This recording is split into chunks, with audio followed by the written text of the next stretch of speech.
kyewuunyisa nti mu Uganda tiimu eyakoze bubi agirimu ye asobola okuvuma nga gwe wabadde wakubiri ng'ekikopo wabuze kato okitwale n'akuvuma nga ye wa 15 bo wa 8 ali yeyo waggulu n'akuvuma wane Uganda loza nti gwokola obubi okusinga asemba asobola okuva nakani kale bane mwe muliro osi yennyini era twategera temusobola kitwala bane mubakitwala twandifunde naye ng'ayogera tiimu ye yesemba gwe n'akulumya omutima ng'oli wakubiri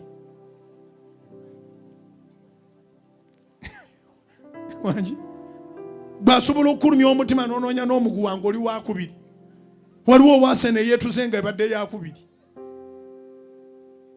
naye nga abamuleetedde okwetuga mubamanyi sina be ngenda kwogerako naye nga abaleetedde owasene okwetuga mubamanyi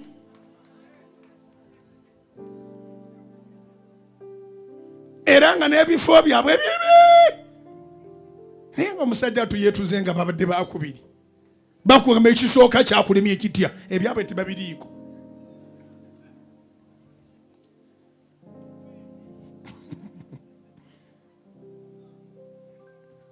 owulidde siina benjogeddeko naye ng'abantu baleetedde bannaabwe okwetuga babayimbirira paka kuwulira bubi naye nga ttiimu zaabwe zezisinga okukola obubi simanyi oba ddala kino kooki Wasano yakyogedde ne bw'aba yakyogedde oba si yakyogedde nakisomye ku positi ye kyabadde ekyamagezi kigamba bwe kiti ti abantu bennyini abatakusuubira wadde okubeera w'omunaana nga tebakusuubira kubeera wa musanvu tebakusuubira kubeera wa kuna tebakusuubira kubeera wa kusatu bebaga nti wakoze bubi nnyo okubeera ow'okubiri bennyini tuddeyo mu lunyiriri waffe okweraliikirirako okusindiikiriza engeri Katonda kubanga yateeka ku mwoyo wangi Peetero ekisooka essula 5 olw'omukaaga n'olw'omusanvu kale mwewombeekenga wansi w'omukono gwa Katonda ogw'amaanyi alyoke abagulumiza obudde nga butuuse nga mumusindiikirizanga ye okweraliikirira kwammwe kwonna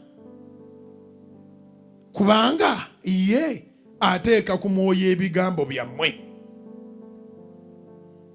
mwewombeekenga ekigaanyo olwaleero ng'okyalina obulamu kyakugwa enkya zikubire Mukama mu linnya lya Mukama ffe Yesu ekigaanyo olwaleero ng'okyalina obulamu kyakugwa enkya abaaseno mbazzaamu amaanyi eno si yenkomerero ensi ekyagenda mu maaso mukomeewo omwaka ogujja simanyi baba mazeemu amaanyi waliwo eyaŋŋambye ndi Musumba Bujjingo abaaseno tebali kusonyiwa wasaba Esaala ku ssaawa esembayo Esaala yange yayitamu Aseno yagoba ate mwali temwambulira twasabera ku ssaawa esemba kati ekikopo ekyabayita mu ngalo we mwamalira si wabi ate gwe gwennyini omupiira gwe mwasembeyo mwagugoba mwaguwangula nze Esaala zange zaawulwa ne munsonyiwe kubanga emembo abaaseno tebali kusonyiwa osaba otya Esaala ku ssaawa esemba era gwe bakubiza oba nero bwe nasabidde busatu mwabufunye bwe mwasuula lwe mwabusuula sinze nasaba owulidde ekintu ekyo kiŋŋambire nemba nti oba nero bwe babasinze obubiri olunaku lwe mwabusuula saamanya na kumanya nti waliyo omupiira olunaku lwe nasabye mwafunye obubonero bwammwe obu busatu omupiira mwagugobye tutegeregana kati bwe mubanga mulina ekyokusabira mukireete mangu haleluya mujja kutwala omwaka ogujja si yenkomerero amiina onazeemu amaanyi amiina abaaseno bagabi banjawulo okubali be mutegedde nfunyeyo akasente wano lwakuwagira Aseno mu ssaala kale kubira Mukama engalo ez'amaanyi tuddemu tuyiseeyiseemu amaaso kano tumalirize namba emu webazenga Katonda ng'okyali mulamu. Olunaku lwolowooza nti lwakusaze abalala baalufiiriddemu. Wiiki gy'olowooza nti yakusaze abalala mwe bagendedde mu ttaka. Kati webaze Mukama nti okyali mulamu. Be grateful to God. Show some gratitude to God. Number 2, beera n'omutima omulungi. Leka kubeera nga bano ababadde batana ekikopo kye batwala nga bawagira ttiimu ebakuba bulijjo. Waakiri oli akifiirwe. Wejjeemu omutima gwa waakiri oli akifiirwe.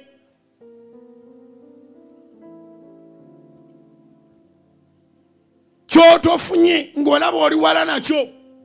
Sanyukira akiriraanye. Sanyukira akitwala. Tutegeregana. Omutima omulungi. Namba 3, kola ne Katonda. Katonda tomuyita ng'omaze kukola. Yita Mukama nga tonnakola. Kola nnyo. Namba 4, planninga. Katonda ali kusula n'akugulumiza n'akuteeka mu birooto byo. Kino njagala kikuyingiremu kikugweremu. Katonda tali kuteeka mu birooto bya Bujjingo. Ajja kuteeka mu birooto byo. Towala na Bujjingo. Funa naawe ebirooto ebibyo. Baganda ba Yusufu bonna nga bwe baamuwalana. Tewali yafuna kirooto kubanga focus bagiteeka ku kuwalana. Naye ate go baali bawalana ekirooto kye kyabaawo. Kyatuukirira. Era yamala n'abagamba timwagenderera bugendereza okunkola obubi. Ne Mukama n'agenderera bugendereza okunkola obulungi. What the enemy meant for evil, God has turned it around. Has turned it around. The enemy meant for evil, God has turned it around for my good. Laba emyaka egiyiseewo naye ekigambo kya Katonda kikyali mu maanyi. Yabagamba Yusufu baganda be ddala DNA yemu. Beera n'ekirooto oba abakuwalana DNA yemu. Oba be bano betusanga mu kibuga nga tetumanyi na gye baava, tebalina kye bagenda kukyusa. Katonda lunaku lumu agenda kusitula obudde nga butuuse naawe ng'onyiikidde otuule mu birooto byo. Mukama abampeera omukisa enjiri ya leero ekomyawo. Mbaagaliza promotion, yimusa emikono gyo waggulu. Mbaagaliza Katonda obbasitula. Mbaagaliza Katonda abawe promotion. Mbaagaliza distinction zizokka mu linnya lya Mukama Yesu. Abaana baffe nga basoma, abaana baffe nga bafuna grade zaabwe, naawe Mukama akuteeke ku grade eza waggulu. Naawe Katonda akuwa obubonero mu mirimu gyo gy'okola. Naawe Katonda akuwa obubonero mu kuwangaala kwo gy'owangaalira. Naawe Katonda akole bulungi. Katonda wa Ibulayimu ne Isaaka ne Yakobo, nteeka Uganda mu maaso go. Abazadde obawe promotion, abaana obawe promotion, eggwanga oliwe promotion mu linnya lya Mukama Yesu. Wabeerewo abasajja n'abakazi abayimuka. Kwegayiridde Mukama nga taata w'omukisa entuuyo zaffe. Kwegayiridde Mukama nga taata w'omukisa emirimu gy'emikono gyaffe. Kwegayiridde Mukama nga taata w'omukisa pulaani zaffe. Kwegayiridde Kabaka w'abakabaka byonna ebitutaataaganya ebitulemesa ebijja ne byekiikawo nga byonoona obudde bituwonye Mukama.